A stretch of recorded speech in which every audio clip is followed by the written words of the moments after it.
அகிலம் நியூஸ் நேயர்களுக்கு வணக்கம். அகிலம் நியூஸின் இன்றைய நாளுக்கான தலைப்புச் செய்திகள். வரி செலுத்துவோர் அடையாள இலக்கம் பெற வேண்டியவர்களில் சுமார் 40 லட்சம் பேர் இதுவரையில் அதனை பெற்றுக்கொள்ளவில்லை என்று உள்நாட்டு இறைவரி திணைக்களம் தெரிவித்துள்ளது.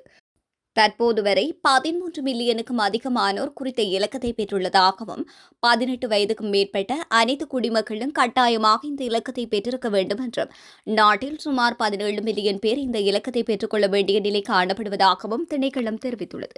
மேலும் 2026ஆம் ஆண்டின் 11ஆம் இலக்க உள்நாட்டு இறைவரி சட்டத்தின் கீழ் பல்வேறு சேவைகள் மற்றும் பரிவர்த்தனைகளுக்கு குறித்த இலக்கம் கட்டாயமாக்கப்பட்டுள்ளதாக தெரிவிக்கப்பட்டுள்ளது.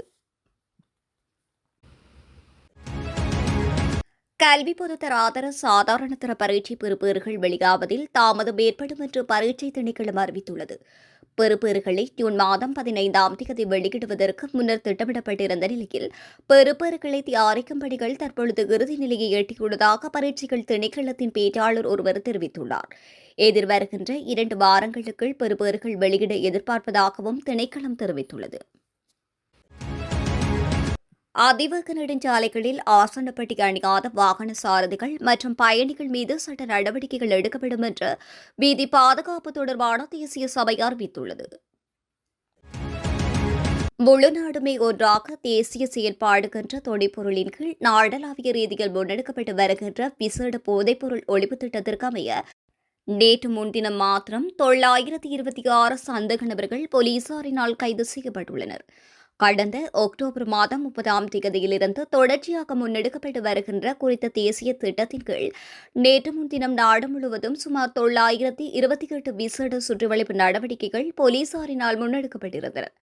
மேற்படி பாரிய அளவிலான கூட்டு சுற்றிவளைப்பு நடவடிக்கைகளின் போது ஐஸ் போதைப்பொருள், கெரோயின், கஞ்சா மற்றும் சட்டவிரோத போதை மாத்திரைகள் ஆகியவற்றை போலீஸ் அதிகாரிகள் கைப்பற்றியுள்ளதாக தெரிவிக்கப்படுகிறது.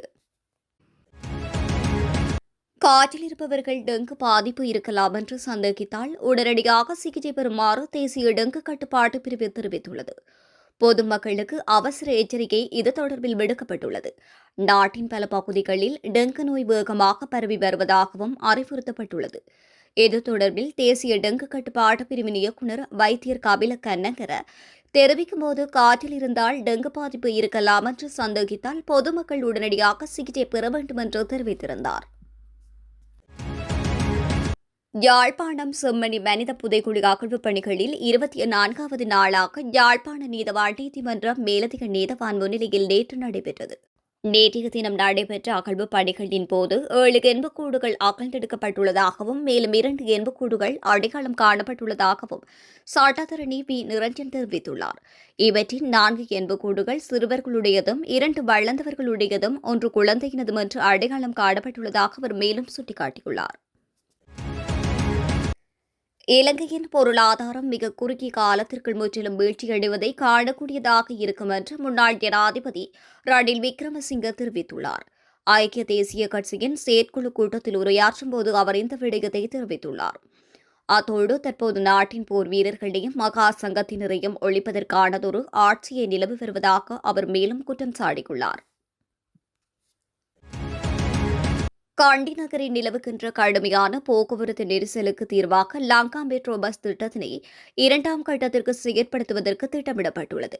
உலக வங்கியின் நிதி உதவியுடன் நிர்மாணிக்கப்படும் கண்டி பன்முக போக்குவரத்து முனையத்தை மையமாக கொண்டு முன்னுரிமை பாதைகளினூடாக 4 பிரதான வீதிகளில் இந்த பேருந்து சேவையை முன்னெடுப்பதற்கு தீர்மானிக்கப்பட்டுள்ளது.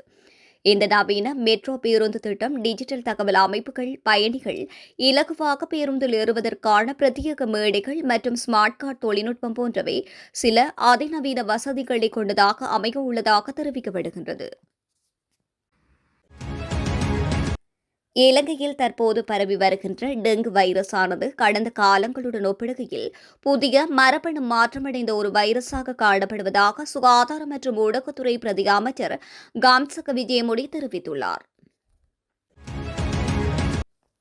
புத்தளம் மாவட்டத்தின் பனாதவில்லுவ மயிலங்குளம் பகுதியில் இடம்பெற்ற தீர்மான விபத்தில் உளவு இயந்திரத்தின் கீழ் சிக்கிய குடும்பஸ்தர் ஒருவர் உயிரிழந்துள்ளார். உயிரிழந்தவர் மயிலங்குளம் பகுதியைச் சேர்ந்த 2 பிள்ளைகளின் தந்தையான 30 வயதுடைய நபர் என்று தெரிவிக்கப்படுகிறது. குறித்த நபர் கூலிக்கு அடிப்படையில் மற்றொருவருக்கு சொந்தமான உழவு இயந்திரத்தை இயக்கி வயல் உழும் பணியில் ஈடுபட்டு வந்த நிலையில் சம்பவத்தன்று வயல் உழும் பணியை நிறைவு செய்துவிட்டு திரும்பிக் கொண்டிருந்த போது உழவு இயந்திரம் கட்டுப்பாட்டை இழந்து வயலுக்கு நீர் கொண்டு செல்லும் கால்வாய்க்குள் கவிழ்ந்ததாக தெரிவிக்கப்படுகிறது. ஆரம்பகட்ட விசாரணைகளின் அடிப்படையில் அதிவேகத்தில் பயணித்ததே குறித்த விபத்திற்கு காரணமாக இருக்கலாம் என்று போலீசார் சந்தேகம் வெளியிட்டுள்ளனர். விபத்தின் போது சாரதி உழவு இயந்திரத்தின் அடியில் சிக்கிய நிலையில் சம்பவ இடத்திலேயே உயிரிழந்ததாகவும் தெரிவிக்கப்பட்டுள்ளது.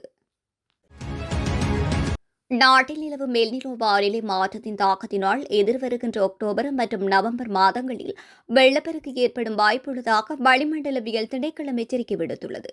தற்போது எல்னினோ நிலைமை பலவீனமாக இருந்தாலும் நவம்பர் மாதத்திற்கு பின்னர் அது படிப்படியாக பலப்பெற்று மிகவும் வலிமையான நிலையை அடையக்கூடும் என்று வளிமண்டலவியல் திணைக்களத்தின் பணிப்பாளர் அஜித் விஜயமன்னே தெரிவித்துள்ளார்.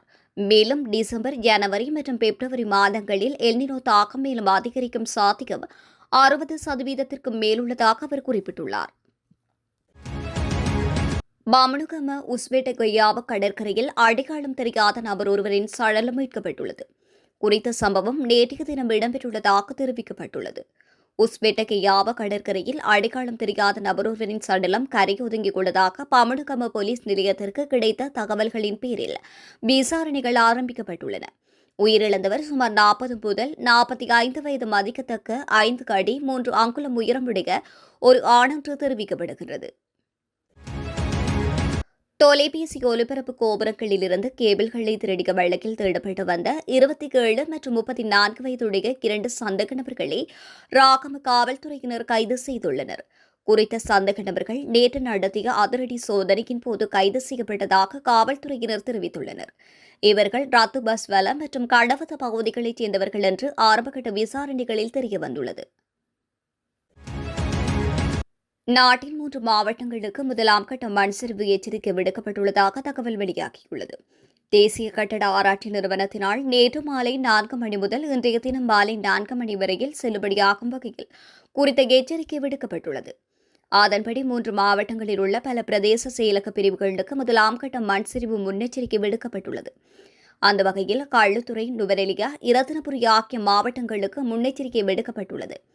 கடந்த 24 மணித்தியாலங்களில் பெய்த மழை வீழ்ச்சி 75 மில்லிமீட்டரையும் மண்ணீர் குறியீடு 100 மில்லிமீட்டரையும் தாண்டியுள்ளதால் மழை தொடரும் பட்சத்தில் மண் சரிவு சாய்வுகள் இடிந்து விழுதல், பாறைகள் விழுதல் மற்றும் தரை உள்ளிறக்கம் போன்ற அபாயங்கள் ஏற்படக்கூடும் என்று எச்சரிக்கப்பட்டுள்ளது.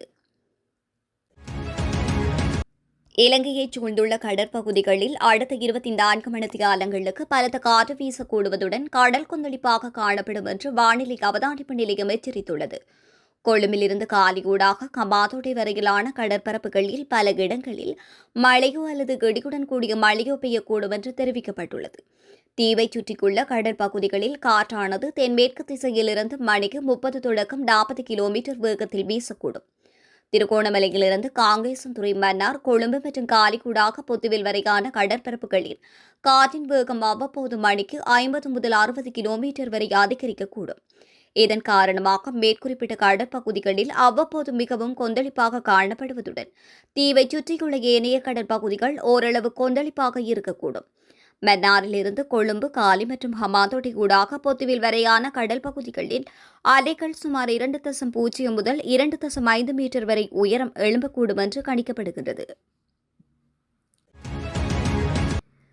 இத்துடன் அகிலம் நியூஸின் இன்றைய நாளுக்கான தலைப்புச் செய்திகள் நிறைவடைகின்றன. தொடர்ந்து உடனுக்குடன் செய்திகளை பெற்றுக்கொள்ள அகிலம் நியூஸுடன் இணைந்திருங்கள். நன்றி, வணக்கம்.